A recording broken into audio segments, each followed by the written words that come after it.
familiar background. Kind of felt like going back to where it started. I think it'd be kind of interesting to give this a shot. We all have dreams. We all want to believe deep down in our souls that we have a special gift, that we can make a difference, that we can touch others in a special way, and that we can make the world a better place. At one time in our lives, we all had a vision for the quality of life that we desire and deserve. Yet for many of us, those dreams have become so shrouded in the frustrations and routines of daily life that we no longer even make an effort to accomplish them.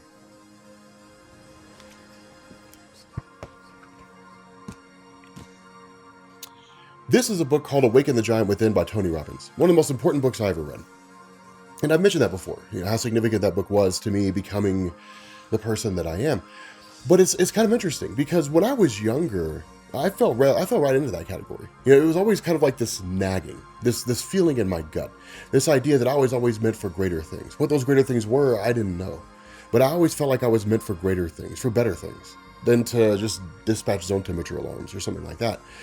It's not to say that job didn't teach me important lessons, but I always felt like I was meant for better things. The funny thing is that I think almost all of us are that way, right? Like in some form or fashion, we get that nagging feeling, that feeling that we were meant for great things, that feeling that we were meant to do something spectacular with our lives. Whether it means that, we feel like we're destined to change the world, or we're destined to break out of the routine that we've been living in for so long that we want to accomplish something else. It's interesting because, like that book says, we end up getting caught up in the routines of daily life, right? We've got a full-time job we have to go to. We've got kids we need to take care of. We've got this, we've got that. We've got all these different things. But that's the funny thing about trying to achieve greatness is there's 1,000 reasons not to, and only a handful of reasons to do it. Well, I mean, I'd love to be able to do that, but, I've got a family to take care of. I can't really do that. Well, I'd love to do that, but like I'm in school right now and I don't have the freedom to do that. Great things start from small beginnings, right? The Prometheus quote from David or whatever the character's name was. Great things start from small beginnings. And that's how it always is. Oftentimes we have this tendency to look at things from the perspective of like, what big thing do I need to do, right? Like there's this really, really good video that I saw from a guy named Simon Sinek, I think it was. And he was talking about leadership and love. And he was talking about how when it comes to these two things, you ask a person, you say, at what point did you fall in love with that person? Give me the day. Give me the day and time you fell in love with that person. It doesn't work that way. Falling in love is a gradual thing. And it's a series of small things that lead to that big thing. Leadership is the exact same way. It's the gradual, implementation of small things that lead to a person becoming a great leader. Back when I was going through this phase where I was reading all these different books on philosophy and morality and everything like that, trying to find an answer to the question, who the hell is Rob Jefferson? I came across this book called Hoggett Core. I think it's called Hoggett. I think that's how you pronounce it. Hagakure.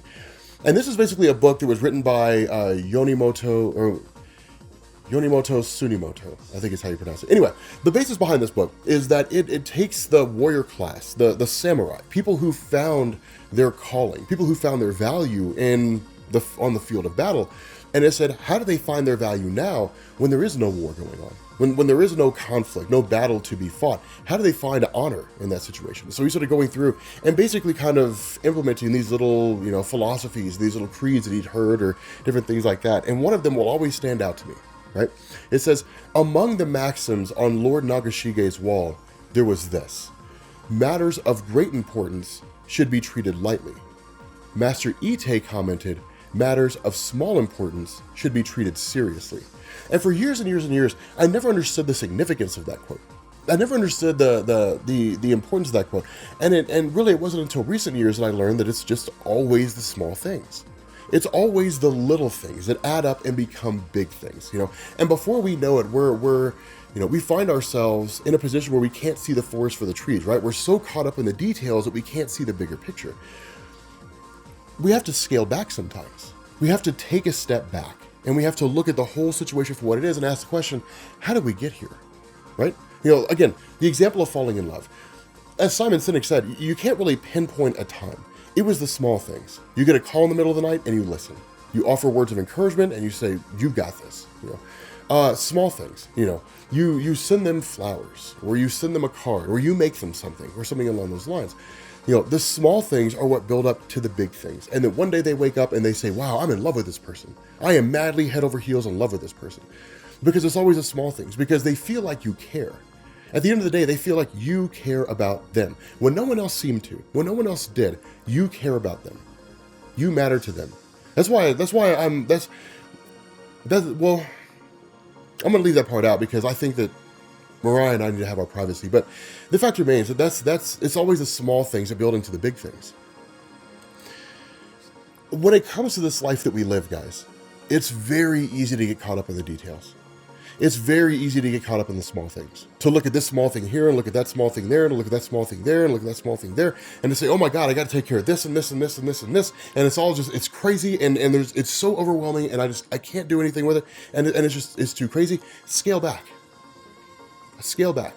Look at the bigger picture. Get your mind right. Settle and say, where do we need to focus on first? Because sometimes that's all we need is just a deep breath. Sometimes all we need is to just cry. Sometimes all we need is to be able to just take a break from everything for some period of time and then look at the bigger picture for what it is and say, okay, now let's take this bit by bit by bit. Now that I've had a chance to relax, now that I've had a chance to calm down, now that I've had a chance to unwind and to look at things in a non-emotional state, now we can sit down and say, okay, so of these detailed things here, which one's the most important? Which one needs to be looked at first? Which one needs my attention more than all the others? And then we go forward accordingly. Don't get swept up in the details, guys. They are important. They do have a role to play. And if left unchecked, they will spiral out of control. But also take the time to step back and to breathe. To remind yourself that there is a bigger picture at play here. And if you find yourself in a position where you can't see the forest for the trees, you'll miss the bigger picture. And hell, you might even miss the whole train. So, I don't know. Short little video here. Nothing too lengthy. Just a few words of encouragement for you guys. And, yeah. We're going to bring this video to an end. And I will catch you all later. Peace.